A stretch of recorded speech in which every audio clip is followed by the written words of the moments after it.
It's all in the details. This is a wonderful bedroom by Joni Webb, the author of the Pt.10 blog that I think is so great. This is her own bedroom. So many wonderful things to talk about here. Notice the bedspread with the high gathered skirt as opposed to having a coverlet and a small duster. Her sofa is slip covered with a scalloped edge at the bottom, incorporating some antique tapestries on the pillows. The walls are hand painted.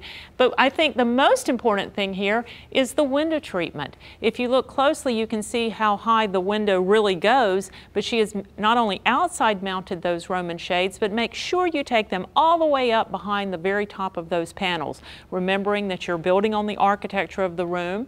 And then when you open that window shade, you can really let all of the light in.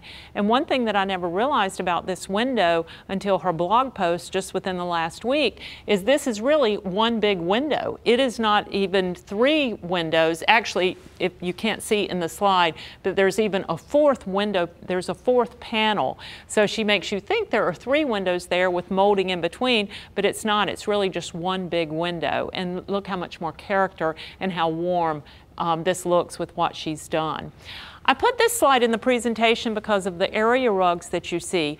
A question that I'm often asked is, you know, what's the rule? How big should your rug be? I really think it should be as large as you can afford in a room. I love to go as close as 6 inches around the perimeter of a room, or even 12 inches. And keep in mind that if you're not buying if you are not buying a sized rug, you can buy carpeting and have it cut and bound to the exact size that you want.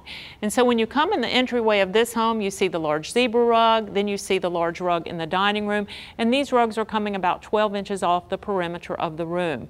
And so often my clients will say, you know, oh, I want to see my hardwood floors, or I want to see my limestone that I just installed, but you really still get credit for that, as you can see in this slide, even when you do the larger sized rugs than you may have done had you not thought about this. This is just an elevation from one of my projects, a very small powder room.